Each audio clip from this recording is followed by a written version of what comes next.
මේ දොරටු හත වහන්න. අසුචිය බැහැර කරන දොරටු හතක් සහිත මේ මූණ දිහා බලලා අඥානයයට බොහොම ප්‍රිය කරනවා.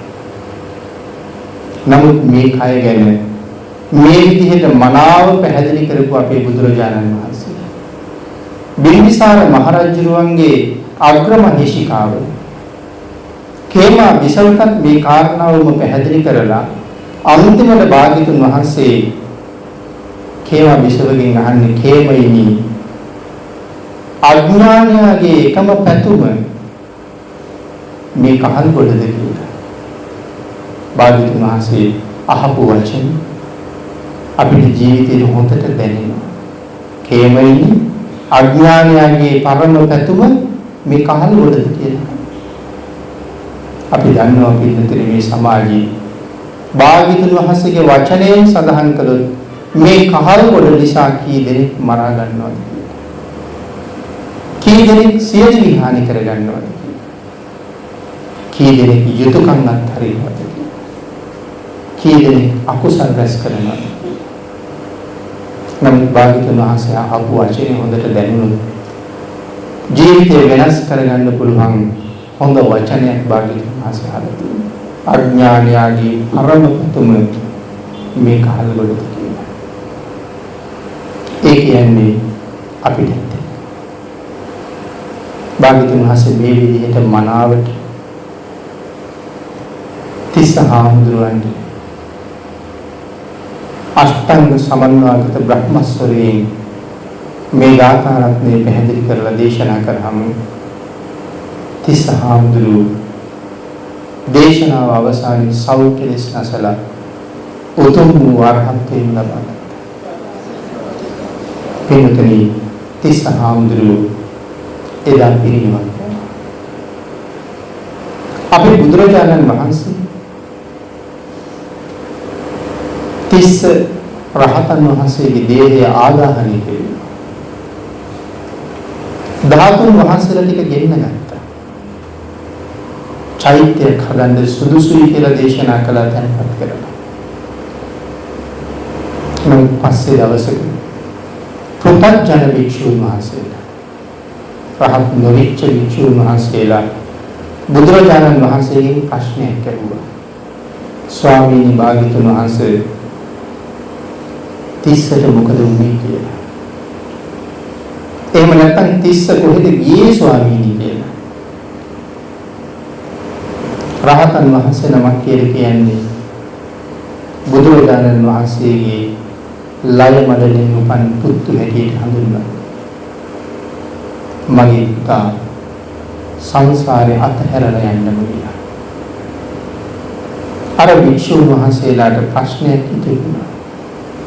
මේ ජීවිතේ රහත් වෙන්න පුළුවන්කම තිබුණා නම් ඒ තරම් කුසල ස්කන්ධයක් තිස්ස හාමුදුරුවෝ ළඟ තියෙනවා නම් තිබුණා නම් ඒ තිස්ස හාමුදුරුවෝ මෙච්චර දුක් විඳින්නේ. පින්තේ රහත් භාවයට පත් වෙනවා කියලා කියන එක ඒ සඳහා සුළුපටු කුසලයකින් පුළුවන් වේද? සංසාරේ මොන තරම් රැස් කරපු කුසල ස්කන්ධයක එකතුවක්ද ඒ තුන් නිවීම පිළිතුරු. මහ රහතන් වහන්සේ නමකගේ ගුණය කොපමණද? ඒ සීලය කොපමණද? රහත් නොවිච්ච කෙනෙක් රහත් වෙන්න වීර්ය වඩනවා උත්සාහ කරනවා රහත් බව ලබනවා කියන්නේ තමන් තුළ මේ ප්‍රඥාව දියුණු කරගෙන සිල් ගුණ දියුණු කරගෙන ඒ රහතන් වහන්සේට සමාන වෙන තැනට එනකන් ගමන් කරනවා කියන එක. ක්‍රමක්‍රමයෙන් එතෙන්ට ගමන් කරලා ඒ උතුම් අරහත්ත්වයට ලැබපු උත්තමයෙකුගේ ගුණයට සමාන වෙනවත් එක්කම ඒ පුද්ගලයා රහත් වෙනවා. ඒ ගුණයට සමාන වෙනවා. රහත් කියන්නේ. එතනින් ඒ එහාට රහතන් වහන්සේලාගේ තව විශේෂ ගුණ තියෙනවා විවිධ විදිහට. එහෙනම් ඒක සුළුපටු කුසලයෙන් කරන්න බැරි දෙයක්. නම් තිස්සහාමුදුරුවෝ රහත් වුණා කියලා කියහම භික්ෂුන් වහන්සේලාට ඉතුරු වුණ ප්‍රශ්නේ තමයි එච්චර පින් තිබිලා මෙච්චර දුක් විඳින්නේ කියලා. ඒකට බුදුරජාණන් වහන්සේ මනාව පිළිතුරු සැපයුවා. මහණෙනි, සංසාරේ තමන් රැස් කරගත් කර්මයේ තවත් කෙනෙක් මගදී අරගෙන ගෙවලන්නේ නැහැ. ඒක තමන්ම තමයි කියන්නේ. එහෙමනම් තිස්සයි සසර මේ වාගේ කර්ම කරනවා. තිස්සගේ කර්ම තවත් විපාක දෙන්න කාලයක් නෑ. මේක අන්තිම ජීවිතය. ඒ නිසා ඒ කර්ම ටික මෙතනදී විපාක දුන්නා. ස්වාමීනි භාග්‍යතුන් වහන්සේ මෙවන් දුකක් විඳින්නේ තිස්සහාමුදුරුවෝ කරපු අකුසලයේ මොකක්ද? මහණෙනි, කාශ්‍යප බුද්ධ ශාසනයේ පවතින කාලේ මේ තිස්ස වැද්දේ කුරුල්ලෝ අල්ලලා ප්‍රභූන්ට විකුණනවා. කුරුල්ලෝ ඇති කරන්න කැමති අය ඉන්නවා. ඒ අයට කුරුල්ලෝ විකුණනවා. විකුණලා සල්ලි හම්බ කරගන්නවා. අදත් එහෙම කරනවා. එහෙනම් එදත් එහෙම කරලා තියෙනවා. නමුත් ඉතුරු වුණ කුරුල්ලෝ එක එක්කෙනා කැමති කුරුල්ලෝ අරගෙන දැන් ඉතුරු වෙලා ඉන්නේ තේරුණාය. ඉතින් ඒගොල්ලෝ ආපහු හරින්නේ නෑනේ. දුක් විඳලා අල්ලගත්ත අයනේ. ඒ නිසා මේ පුද්ගලයා කරන්නේ ඒ කුරුල්ලෝ ටික මරනවා. හෙට උදේට ඒ මස් ගෙනහිල්ලා විකුණනවා.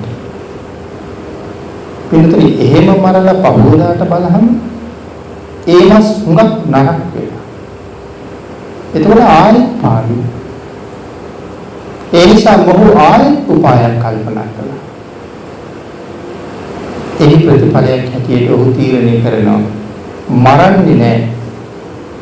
නමුත් මේගොල්ලෝ රකින්නත් බෑ, එහෙමනොත් ගිල්ලෙනවා.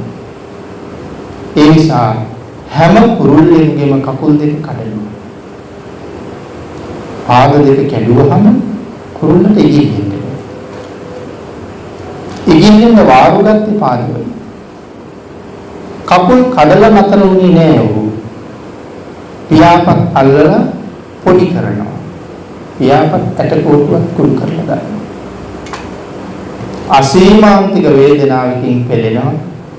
නමුත් ජීවිතේ තියෙනවා. පහවදා උදේට ඒ සත්තු මරලා ඒ මස් ටික ගෙනිහින් කුල්ලා. තිස්සහාමුදුරුවෝ මෙන්න මේ කර්මයේ අවශේෂ භාගය නිසා අරවාගේ රෝගයකට ගොදුරු වුණා. ඒ රෝගය අතරතුර තිස්සහාමුදුරුවන්ගේ ඇටකොඩු විදෙන්න පටන් ගත්තා. කලකම් එසේම පළඳින්න ගත්තා. කුරුල්ල සෑහෙන කාලයක් තිස්සේ මොහුගේ දඬුවමින් කොච්චර දුක් විඳින්නේ නැද්ද? කෙටි කාලයක් තුළ තිස්සහාමුදුරුවෝ ඒ සියලු අකුසල කර්මයන් එක්තැන් වෙලා කියාගන්න බැරි තරම් දුකක් විඳා. නමුත් රහත් වෙන්න තිබුණේ. මහණෙනි, එක දවසක් මේ වැද්ද දැක්කා රහතන් වහන්සේ නමක් පිළිපැත්තේ වගේ. ඒ නිසා කල්පනා කළා මම කවදාවත් දානයක් දීලා නැහැ. අද දන් පිළිගන්නන්න හොඳ ප්‍රතිග්‍රාහකයන් වහන්සේ නමක් ඉන්නවා. මෙයා මස් විකුණනකොට වැඩිපුර තිබුණ දවසට ගෙදරත් උයනවා. එදත් ගෙදර කුරුළු මාංශ බොහොම රසට උයලා තියෙනවා. එතන මාංශයකුත් උයලා තියෙනවා. හොඳ ප්‍රතිග්‍රාහකයන් වහන්සේ නමකුත් ලැබිලා ඉන්නවා. ගිහිල්ලා ආරාධනා කරලා ගෙදරට වැඩමවගෙන ගිහිල්ලා පාත්‍රය ඉල්ලගෙන බත් පාත්‍රයක් පුරවලා කුරුළු මාංශත් බෙදලා උන්වහන්සේට දන් පූජා කළා. පූජාව සිද්ධ කරලා උන්වහන්සේගේ ප්‍රාර්ථනාවක් කළා. ස්වාමීනි, ඔබ වහන්සේ මේ ජීවිතයෙන් යම් උතුම් ඵලයක් ලබලා තියෙනවා. ඔබ වහන්සේ ලැබපු ඒ උතුම් ඵලය මේ දානානිසංසයෙන් මට ලැබේවා කියලා ප්‍රාර්ථනාවක් කළා. ඒ ප්‍රාර්ථනාව තමයි මේ අවසාන විපාකය. ඒ සඳහා සසර කරපු තව බොහෝ කුසල් තියෙනවා. ඊ타ම සිල්වත්, ඊ타ම ගුණවත් ප්‍රතිග්‍රාහකයෙක් වෙනවා. දායකයා දුස්සීල නමුත් ප්‍රතිග්‍රාහකයන් වහන්සේගේ සීලය නිසා මහත්ඵල වෙන දානයක් තියෙන බව භාග්‍යවතුන් වහන්සේ දේශනා කරලා තියෙනවා. පිළිතුරු මේක වැද්දී තුන් වතාවක් එක භික්ෂුන් වහන්සේ නමකට දානයක් පූජා කළා. මරණාසන්න කාලේ මේ තරම් පව් කරපු සඳහන් කරනවා අහවල් ආර්යයන් වහන්සේ දම් පූජා කරපු පින මේ මරණාසන්න කාලේ මාව අපායෙන් මොසවනවා. එච්චර පව් කරලා තිබුණා. අර සිල්වත් ගුණවත් ආර්යයන් වහන්සේට දන් දීලා තිබිච්ච පින මාව අපායෙන් මොසවනවා කියලා සඳහන් කරනවා. පිනේ තරම්ම ප්‍රබලයි. අපි පින්කම් කරලා කෙනෙකුට පින් අනුමෝදන් කරනවා.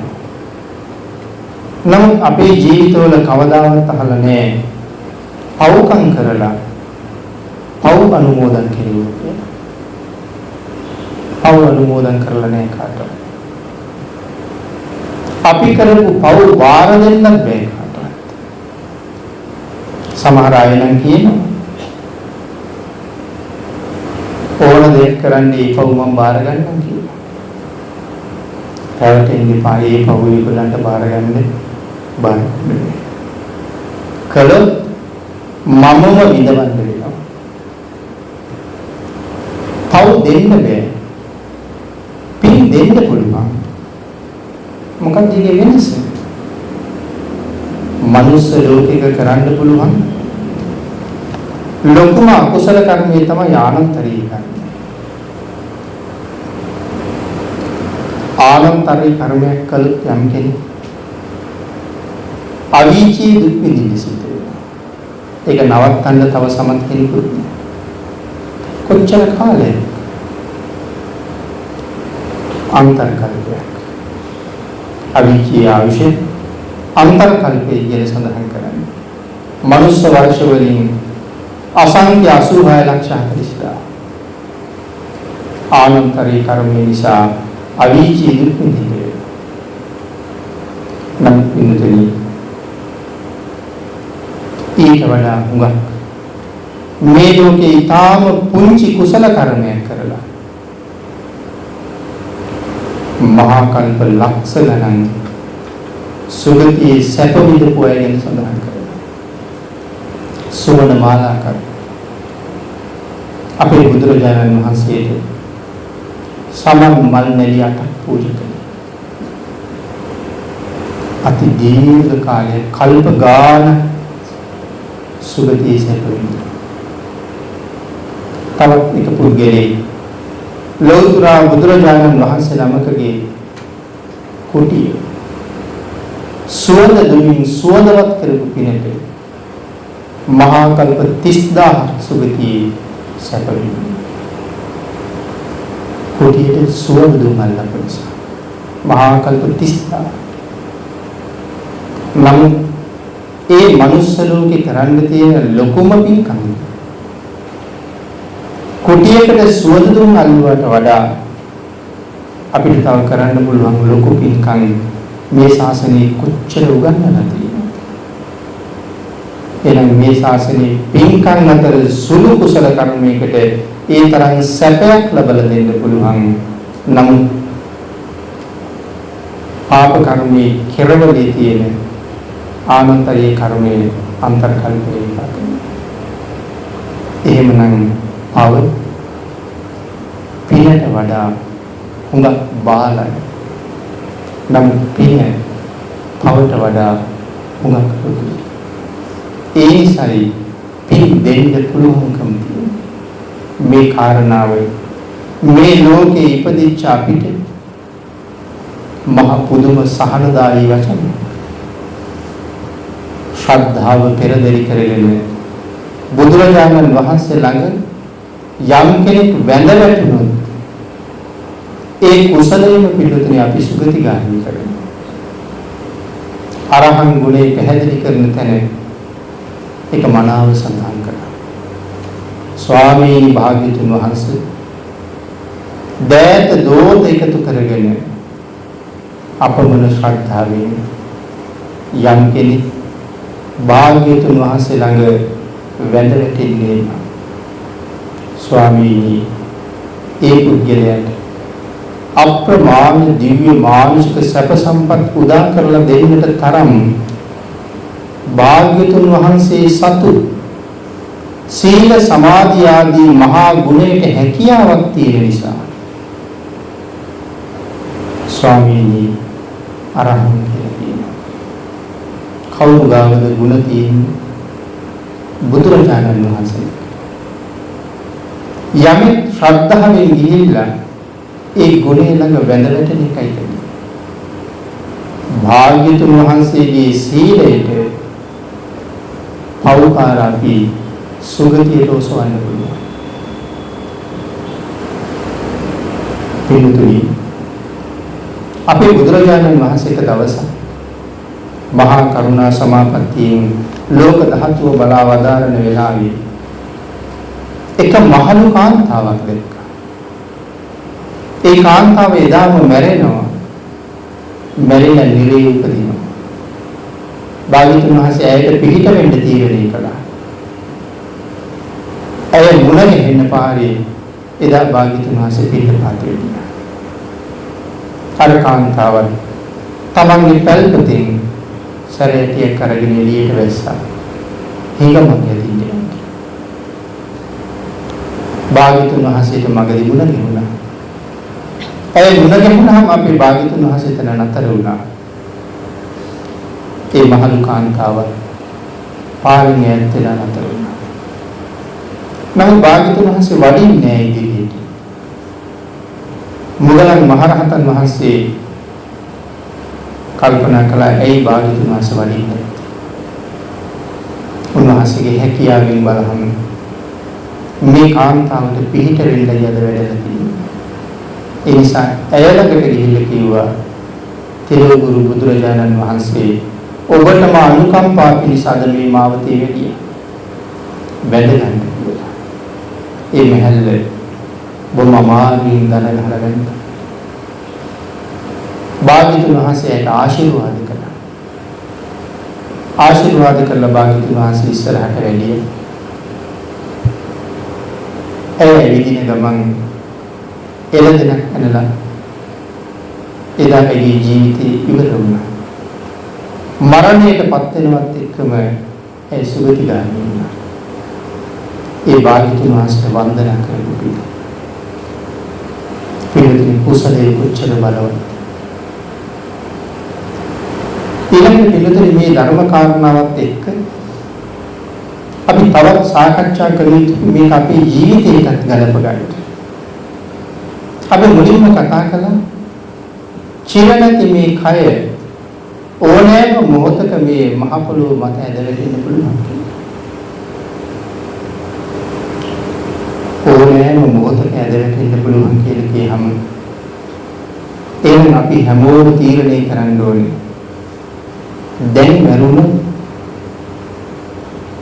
මං සූදානම්ද කියලා. දැන් මැරෙන්න සූදානම්ද කියලා තමයි අපි හිතන්නේ. නමුත් පිළිතුරේ එහෙම හිතුවහම අපිට හිතෙනවා දැන්ම මැරිලා බෑ කියලා. හේතුව තව කරන්න හුඟක් දේවල් තියෙනවා. බාහිර වැඩවලට වඩා මට තාම සැකයක් තියෙනවා මරුණොත් කොහේ උපදීද කියලා. සුගතියකට යන්න පාර හදාගන්න ඕනේ කියලා අදහසක් තියෙනවා. නමුත් ඒක තාමත් අදහසක් විතරයි නේ. අපිට ඒ අදහස මුදුන්පත් කරගන්න කලින්ම ඔය කියන මරණය අපි ගාවට එන්න. ඒ නිසා වහ අද අපි අදහස මුදුන්පත් කරගන්න ඕනේ. ආපදාවක් තියෙනවා. ඒ තමයි මරණය. බාහිර ලෝකේ ආපදා ගැන කතා කරනවා. අපි ආපදාවත් එක්ක කතා කරන ඊළඟ වචනේ මොකක්ද? කලබලක්. ආපදා කලබලකරන. ආපදාවෙන් වළකිය යුතු ආකාරය. මහා සමුද්‍රයේ වාන්දුරුට ඉවර කරනවා කියලා කියහම පල්ලෙහි ඉන්න ලොකු ආපදාවක්. ඒක කලින් දැනුවත් කරනවා අවල් දවසට වාන්දුරුට විවෘත කරනවා. පහළ ඉන්න හැමෝම ආරක්ෂිත ස්ථානවලට යොමු කරනවා.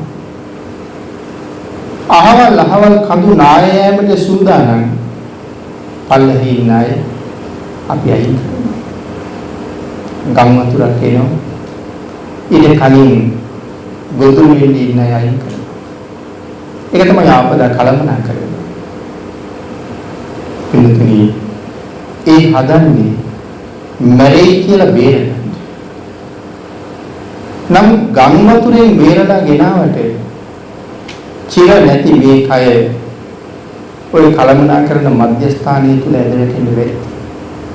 එනංගි ඔක්කොටම වඩා ලොකු ආපදාවක් තියෙනවා. ඒක තමයි මරණය. අනික් කලමනා කාරණකම් නම් යම් විදිහට සිද්ධ වෙනවා. නමුත් මා විසින් මගේ ජීවිතයේ ආපදාව හරියට කලමනාකරණය කළාද කියන කාරණාව අපිට අහන්න පුළුවන්කම තියෙනවා.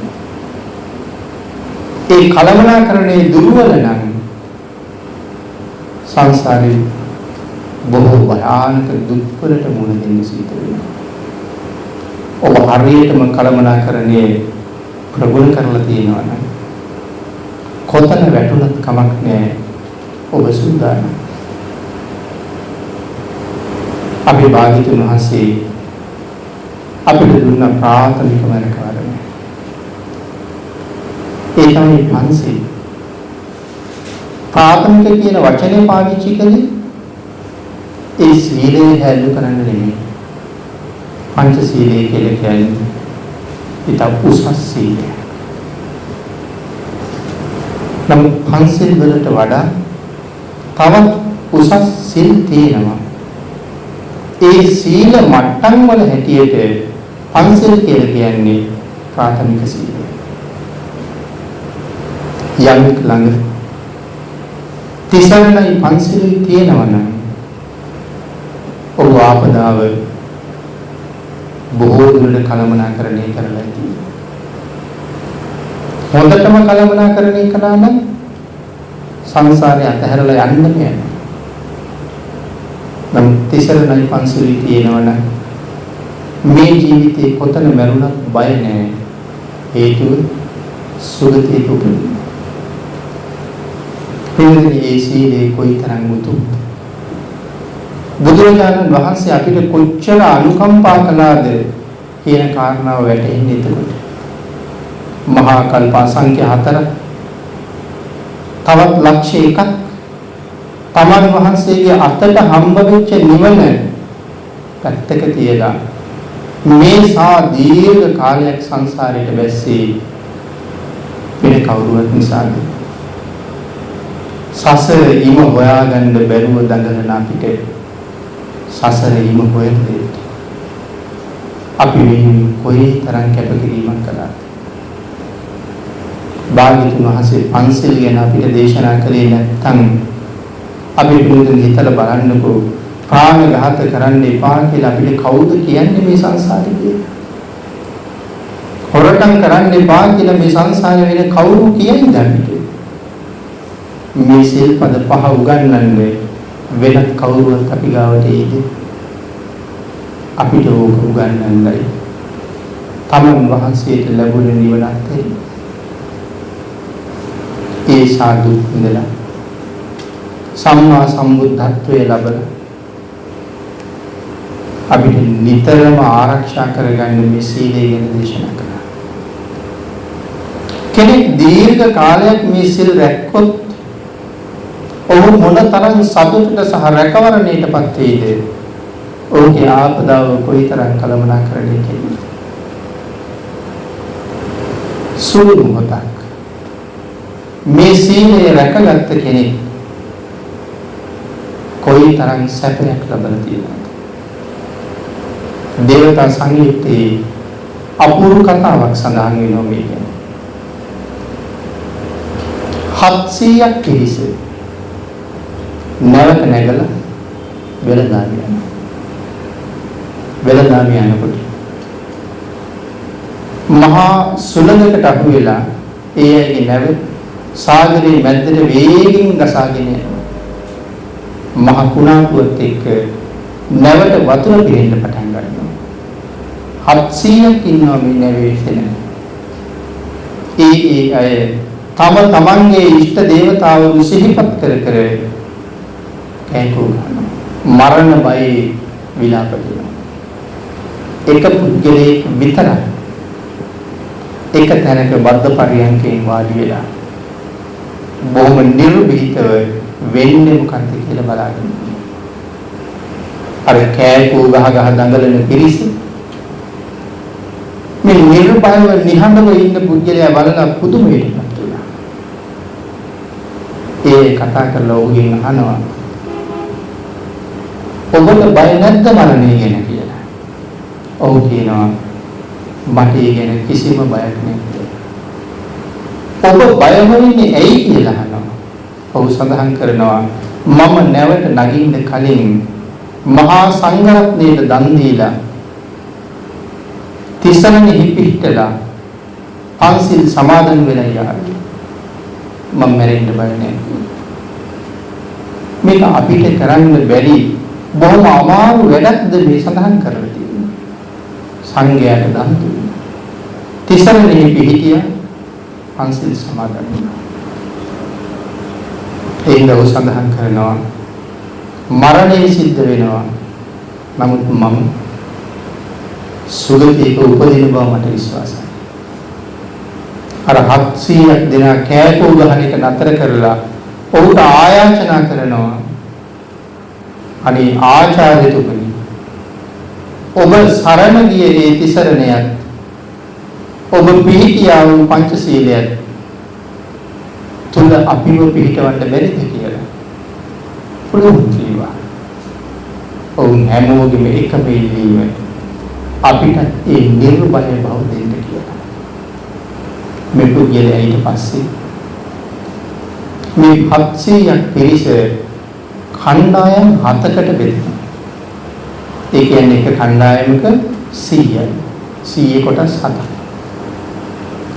පළවෙනි කණ්ඩායමට තිසරණ සමාදන් කරවලා 500. තිසරණේ පිටවල 500. තෙරුවන් සරණ යන හැටි කියලා. දැන් මේ මරණය පිළිපෙළි ඉන්නේ හැමෝම. සඳහන් කරනවා පළවෙනි පිරිසට පන්සිල් සමාදන් කරවනකොට පාදයේ ඇස් වටේ දක්වා නැවත වතුර එළිලා. පිටිපතුල වැහෙන තරම් දැන් නැවත වතුර එළිලා. දෙවනි කණ්ඩායමට පන්සිල් සමාදන් කරවනකොට දන මණ්ඩලයේ දක්වා වතුර එළිලා. තුන්වෙනි කණ්ඩායමට පන්සිල් සමාදන් කරනකොට ඉනගාවට නැවත වතුර එළිලා. හතරවෙනි කණ්ඩායම සරණෙහි පිහිටවලා සිල් සමාදන් කරවනකොට නාභිය දක්වා වතුර එළිලා. පස්වෙනි කණ්ඩායමට සිල් සමාදන් කරවනකොට පපුව මට්ටමට ජලය පිළිලා. හයවෙනි කණ්ඩායමට සිල් සමාදන් කරවනකොට බෙල්ල මට්ටමට වතුර එළිලා. අවසාන කණ්ඩායමට සිල් සමාදන් කරනකොට කටට වතුර පේන්න ඔන්න මෙන්න කියන තැනට එළිලා. කණ්ඩායම් 7ම සීලයේ සියලු දෙනාම මහ මුහුදේ ගිහිලා මරණයටපත් වුණා. නමුත් ඔවුන් සරණෙහි පිහිටවල පන්සිල් සමාදන් කරවපු අර ශ්‍රේෂ්ඨ බුද්ධයා තවතිසාවේ උපදී යොදුන් ගණනාවක් උසයි. ඔහු වෙනුවෙන් පහළ වෙන මාලිකාව. පළවෙනියට පන්සිල් සමාදන් වෙච්ච කණ්ඩායම. ඒ කණ්ඩායමට පහළ වෙන මාලිගාවල් ප්‍රධානියගේ මාලිගාවට වඩා ටිකක් මිදි. ආචාර්යවරයාගේ මාලිගාව යොදුන් 100ක් උසයි. දෙවනියට සමාදන් කරපු අයගේ මාලිගාවන්ට ඊට වඩා ටිකක් මිදි. එහෙම මිටි වෙලා අන්තිමට සමාදන් කරවපු කණ්ඩායමේ මාලිගාවේ උස යොදුන් 12ක් කියලා සඳහන් කරනවා. සිල් සමාදන් වෙලා ගත කරපු කාලයට අනුව ඔවුන්ට සුගතිය ලැබිලා තියෙන සැපය තීරණය වෙලා තියෙනවා. එකට සිල් ගත පිරිසක් නිසා දෙව්ලොව එකටම ඉපදුනා කියලා සඳහන් කරනවා. මරණය දැක දැක මොහොතක් රැකගත් පන්සිල් තිසරණේ පිට. එතකොට සීලේ තුල හිටපු කාලයට අනුව සැපේ ප්‍රමාණය පිළිතුරු අපි මේ බුද්ධාන්තරයක මේ වගේ ශ්‍රේෂ්ඨ මනුෂ්‍ය ජීවිතයක් කරගෙන සම්මා දිට්ඨික ජීවිතයක් ලබන්නේ කොයි තරම් පින් කරන්න ඇද්ද, කොච්චර ප්‍රාර්ථනා කරන්න ඇද්ද, කරපු පින් කොච්චර වියදම් කරන්න ඇද්ද මේ ජීවිතය ලබන්න. එන්නතේ මේ සංසාරේ මහ පින්කම් කරන જાතියක් ඉන්නවනම් ඒ බුදුරජාණන් වහන්සේගේ ශ්‍රාවකයෝ කර්මයේ කර්මඵලයේ දැනගෙන මහ පින්කම් කරන්නේ භාග්‍යතුන් වහන්සේගේ ශ්‍රාවකයෝ. භික්ෂු භික්ෂුණී උපාසක උපාසිකාවෝ. ලෝක ජනගහනේ මිත්‍යා දෘෂ්ටික පිරිසම වැඩි. මහ පින්කම් කරගන්න අපටම අවස්ථාව ලැබුණා. ආනිකයි මම සඳහන් කළේ එවන් පින්කම් කරගන්න පුළුවන් සම්මාදිට්ඨික ජීවිතයක් ලැබලා අපි තිසරණයි පන්සිල්වත් නැතුව මරණයට සූදානම් වෙනවා නම් ලැබුණ භාග්‍යයට කොයිතරම් අසාධාරණයක් කරලාද මෙරේ. අවුරුදු කෝටි ප්‍රකෝටි ගණන් සතර අපායේ දුක් බුදුරජාණන් වහන්සේගේ සරණ එද අපිට ලැබෙනවා. අදත් අපිට ලැබෙනවා. භාග්‍යතුන් වහන්සේ අපි කවුරුවත් නොදැක්ක නෙමෙයි. අපි හැමෝම භාග්‍යතුන් වහන්සේ දැක්කා. මම සඳහන් කළේ අපි දැක්ක කියන්නේ භාග්‍යතුන් වහන්සේ විසින් අපිව දැක්කා. අපිව දැක්කා කියලා කියම් පිළිතුරේ එක ආත්මයක් දෙකක්ද අපි දැකලා තියෙන්නේ. සංසාරේ කොයි කාලේ පටන් ගන්නද? ඒ කාලේ ඉඳලා අද වෙනකම්ම අපි ගැන භාග්‍යතුන් වහන්සේ දන්නවා. අද ඉඳලා නිවන් දකින જાතිය දක්වාම භාග්‍යතුන් වහන්සේ අපිව දන්නවා. අපි කරන හොඳ නරක, අපි ගාව තියෙන යුතුයකම් අයුතුයකම් මේ සියල්ලම දැකලා තියෙනවා. අපි භාග්‍යතුන් වහන්සේට කොයිතරම් බැනලා නැද්ද? අපි භාග්‍යතුන් වහන්සේට මොන තරම් හිරිහැර කරලා ඇද්ද? නම් අපිට තියෙන අනුකම්පාවේ අඩුවක් නෑ. ඉදිරියට කොච්චර බුදුරජාණන් වහන්සේට එරෙහි වෙයිද අපි ඒ බවත් දන්නවා. නම් අපිට නිවන දක්වාම අනුකම්පා කරනවා. පින්තුනි මහා චද්දන්ත ජාතකයේ භාග්‍යතුන් වහන්සේ අපි කොච්චර රිදවන්නේ නැද්ද කියන කාරණාවල කරුණු කියනවා. එක භික්ෂුණී වහන්සේ නමක් ධර්ම ශ්‍රවණය කරන්න ගිය වෙලාවේ දස බලධාරී සම්මා සම්බුදුරජාණන් වහන්සේ දෙතිස් මහා පුරුෂ ලක්ෂණයෙන් 80 ව්‍යංජන ලක්ෂණයෙන් ෂඩ් වර්ණ රශ්මි මාලාවේ ධර්මාසනයේ මත විරාජමාන වෙලා බැබලෙනකොට ඒ භික්ෂුණියට බුදුරජාණන් වහන්සේගේ රූප ස්වභාවය දැකලා තේජාන්විත බව දැකලා පුදුමාකාර සතුටක් තිබුණා. දරා ගන්න බැරි තරම් ප්‍රීතියක් තිබුණා.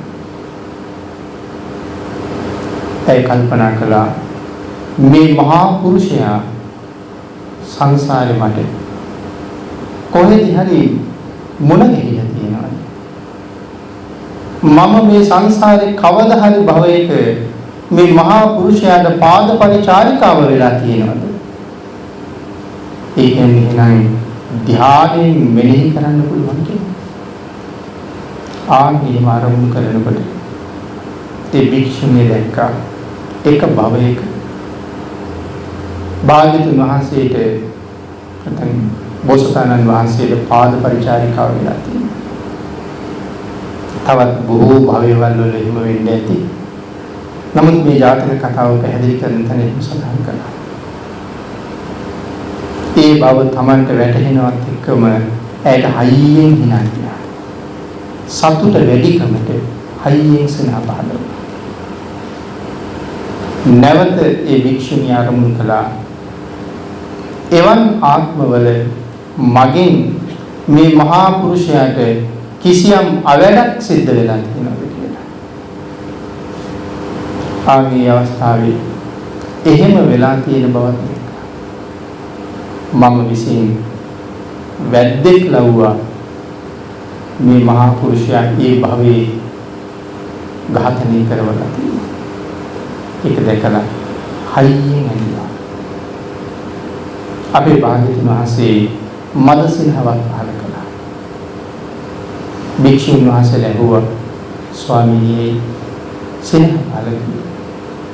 මහණෙනි අර තරුණ භික්ෂුණිය විටක සිනහ වෙලා විටක හැඬුවා. ඒ කාරණාව පැහැදිලි කරලා තමයි මහා චද්දන්ත ජාතක කතාව දේශනා කළා.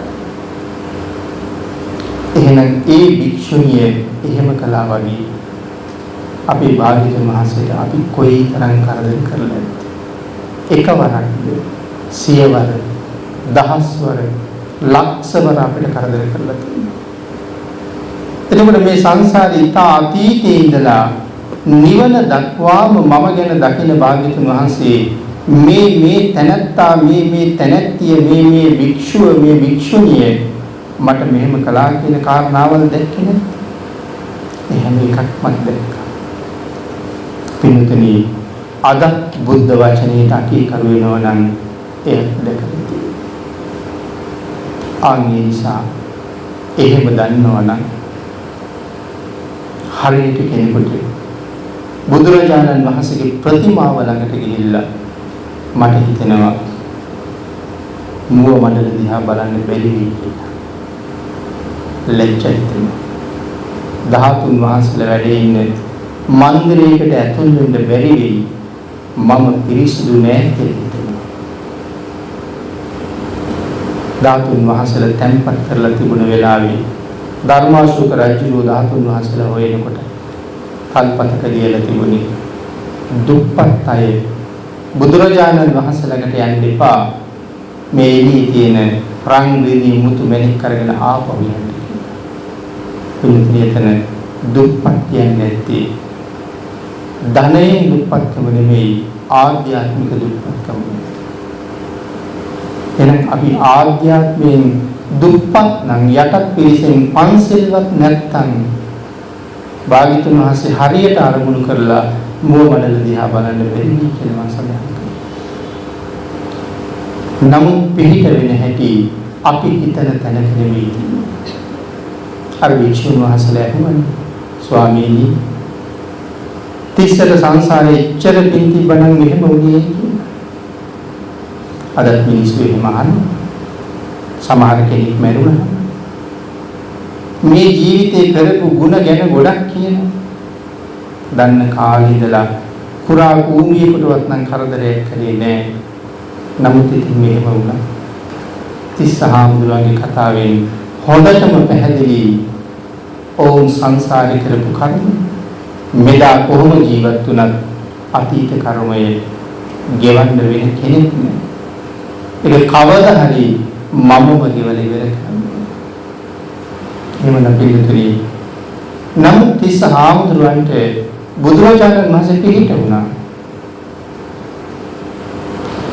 සියල්ල කළ හැකි අපේ භාග්‍යවතුන් වහන්සේට තිස්සහාමුදුරුවෝ සුවපත් කරන්න බැරිද? පුළුවන්. එයත් කරන්න භාග්‍යවතුන් වහන්සේ පුළුවන්. නමුත් භාග්‍යවතුන් වහන්සේ තිස්සහාමුදුරුවෝ සුවපත් කළේ නැහැ. තිස්සහාමුදුරුවෝ මොනතරම් විඳිනවද ඇඳ පිට වෙලා. නමුත් භාග්‍යවතුන් වහන්සේ සුවපත් කරන්න ගියේ නමුත් සංසාරේ සුවපත් කළා. භාග්‍යවතුන් වහන්සේ පිළිට වෙච්ච හැටි ඒ පිළිට තියෙන්නේ ඔබ මම හිතන තැන නෙවෙයි කියන එකයි සඳහන් කරන්නේ. චත්තමානවක ගැන හිතන්න. සේතව්‍ය නුවරින් පිටත් වෙලා උත්කට්ටානුවරට ගිහිල්ලා පොක්කරසාදි බ්‍රාහ්මණයන්ගෙන් ශිල්ප ඉගෙනගෙන අධ්‍යාපනය ඉවර කරලා ගුරු පඬුරු ටික අරන් ඉන්නම් කියලා ගෙදර ආවා. හවසම යන්න යනකොට තාත්තා කිව්වා පුතේ හිට උදේ මං කියලා. ගුරු පඬුරුත් අරගෙන පහවදා උදේම නැවත උත්කට්ටානුවරට පිටත් වුණා. එදත් මහා කරුණා සමාපත්තියෙන් ලෝක ධාතුව බලා වදාලා අපේ භාග්‍යවතුන් වහන්සේ මේ තරුණ මානවකයා දැක්කා. දැකලා ඔහුට පිහිට විය යුතුයි කියලා කල්පනා කළා. ඒ පිහිට ලබන්න සසර මුඛ පිහිටියේ. හැමෝම භාග්‍යවතුන් වහන්සේ දැක්කේ නෑ. පෙරමගට ගිහිල්ලා චත්තමානව කෙනෙක් මෙතන මාර්ගයේ දිගේ ගමන් කරනකොට මගාසල භාග්‍යවතුන් වහන්සේ වැඩ ඉන්න නිසා ටිකක් කතා කළා. ආගීතවලදී භාග්‍යවතුන් වහන්සේ යන දිහත් අහන්නේ ඉගෙනගත්ත දේවලුත් අහන්නේ මේ ආගීතවලදී කතා කරලා බුදුරජාණන් වහන්සේ අහනවා චත්තෝබ තෙරුවන් ගැන ඉගෙන ගත්තා. තෙරුවන් සරණ ගිහිල්ලා චත්තමානව කියවනේ මම තෙරුවන් සරණ ගිහිල්ලා නැහැ. මම තෙරුවන් ගැන දන්නේ නැහැ. ඔය කියන තෙරුවන් සරණ ගියාම මට ලැබෙන ලාභය මොකක්ද කියලා. භාග්‍යවතුන් වහන්සේ චත්තමානවකට තෙරුවන් සරණ ගියාම ලැබෙන ලාභය කියලා දුන්නා. නිතර බණ අහන අය ඒ ලාභය මොකක්ද කියලා හොඳට දන්නේ. යමෙක් බුදුන් සරණ ගියා නම් යන්නේ නෑ අපායට කියලා දේශනා කොට වදායි මහා සංඝසුත්‍රය. යමෙක් බුදුන් සරණ ගියා නම් යන්නේ නෑ අපායට. යමෙක් බුදුන් සරණ ගියා කියලා කියන්නේ ඔහු තෙරුවරම සරණ ගියා. චත්තර මේ කතාව හොඳට පැහැදිලි කළා. චත්ත බොහෝම කැමැත්තෙන් තුනුරුවන් ගැන භාග්‍යවතුන් වහන්සේගෙන් අහගත්තා. චත්ත මානවකට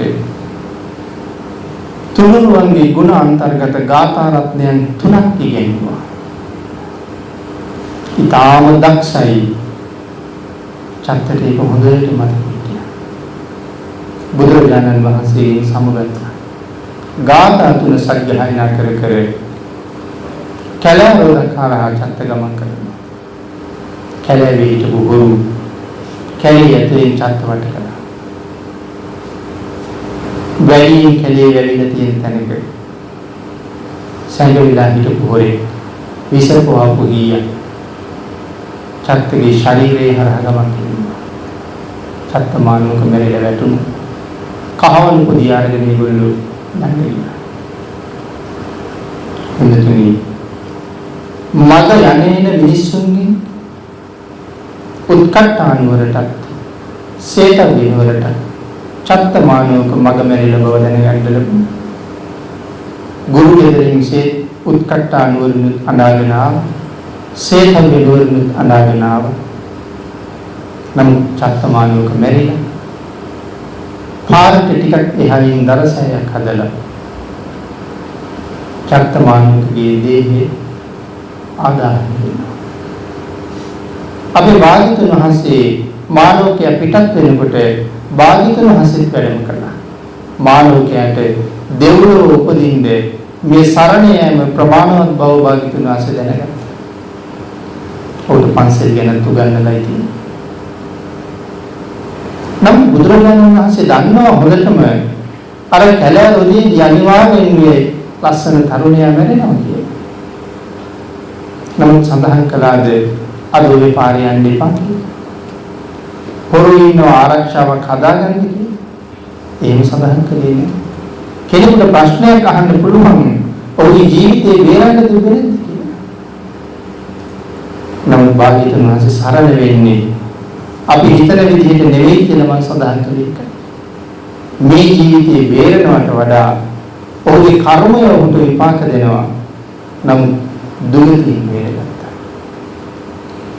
දුගතියෙන් බේරගත්ත ඔහු සසරෙන් බේරනවා භාග්‍යවතුන් වහන්සේ.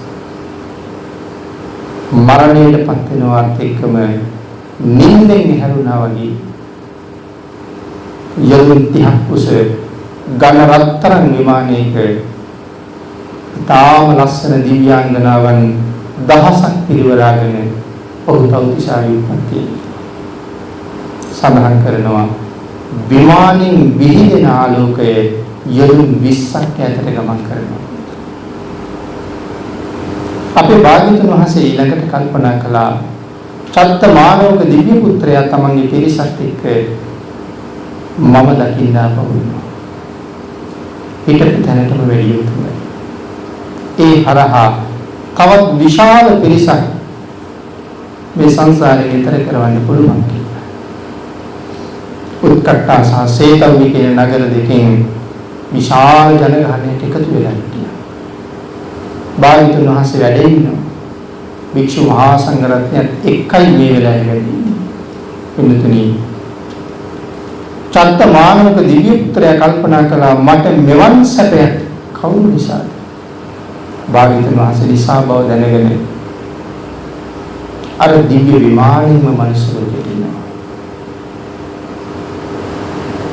තමන්ගේ පිරිසත් එක්ක බුදුරජාණන් වහන්සේ ළඟට ආවා. අර පිරිස දිව්‍ය විමානෙත් එක්ක කවදාවත් දැකලා නැති මේ ලස්සනට ඇඳලා ඉන්න පිරිසත් සඳහන් කරනවා චත්තමානෝක දිව්‍ය පුත්‍රයාගේ ශරීරයේ ගල් 60ක ආවරණ පුරවලා තියෙනවා. කරත්ත 60ක පටවන්න තරම් ආභරණ ඒ ශරීරයේ සංසල තියෙනවා.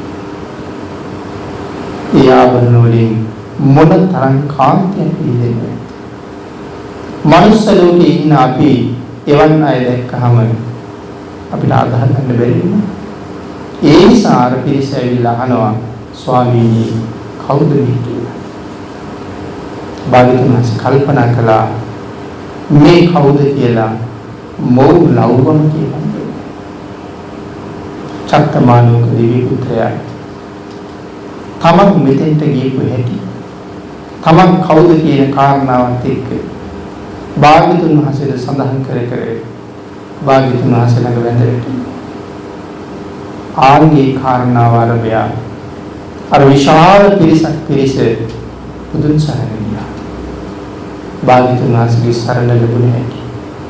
මට්ට කුණ්ඩලීට සරණ ලැබුණේ එහෙම තමයි. පාණ්ඩු රෝගයෙන් පෙළෙන ඔහුගේ පාණ්ඩු රෝගය සුවපත් කරවන්න භාග්‍යවතුන් වහන්සේට තිබුණා. නමුත් ඒකට භාග්‍යවතුන් වහන්සේ යම් කලේ නෑ. නමුත් මරිලා නිරේට යන්නේ සුගතිගාමී කරන්න කටයුතු කළා. එහෙනම් පිළිතුරේ ඔබට මට බුදුරජාණන් වහන්සේගේ සරණ ලැබෙන හැටි ඔබයි මමයි බලාපොරොත්තු වෙන තැනක නෙවෙයි. නමුත් අපි සිල්වත් වන දවසට අපි ගුණවත් වන දවසට භාග්‍යවතුන් වහන්සේගේ කරුණාව වගේ ආර්යයන් වහන්සේගේ අනුකම්පාව ලැබෙනවා. මුලින් කතා කළා කයේ තියෙන නිසරු බව. නමුත් ඒ නිසරු කය යම් දවසක මේ මහ පොළොව උඩ ඇද වැටෙන්න කලින් ඒ කය පාවිච්චි කරලා අපිට මේ කයින් මිදෙන්න අවශ්‍ය වැඩ පිළිවෙල හදාගන්න පුළුවන්. ඥානවන්තයා වීර්ය වඩන්නේ ඒ සඳහා, උත්සාහ කරන්නේ ඒ සඳහා.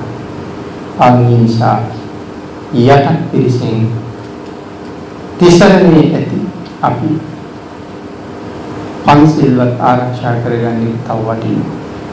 ඊට වඩා උසස් සීලයකට යන්න පුළුවන් තරමට ඒක අපිට සංසාර සැපය සඳහා හේතු වෙනවා. ඒ සෝයේ මේ සංසාරයෙන් ඈතර යන ගමන ඉක්මන් කරනවා. එදාට අපේ ආපදාව අපි හොඳට කළමනාකරණය කරපු මේ බවට පත් වෙනවා. බුද්ධාන්තරයේ ලැබිච්ච මේ ශ්‍රේෂ්ඨ ජීවිතයේ එවන් මනා සාධාරණයක් කරගත්ත කෙනෙක් ඕනෑම වෙලාවක බය නැතුව මරු වෙනවා.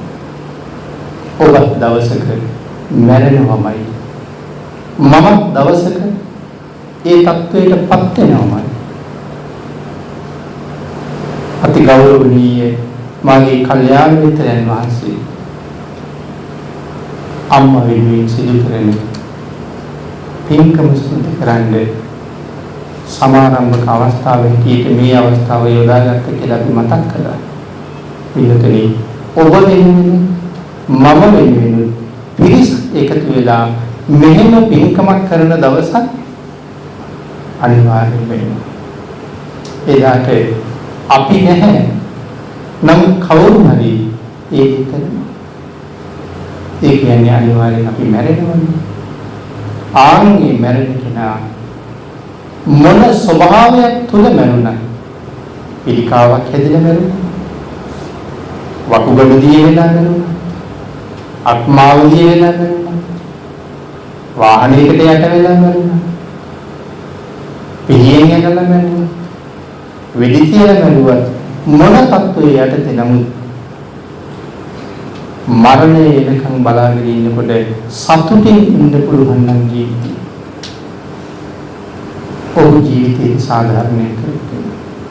ආන්ගෙන් කියන්නේ ලැබිලා තියෙන අවස්ථාවේ වහවහ අදාතම දැන්ම ප්‍රයෝජන ගන්න ඔබට උත්සාහ කරන්න කියන කාරණාව සිහිපත් කරමින් ධර්ම දේශනාව අපි නිමා කරමු.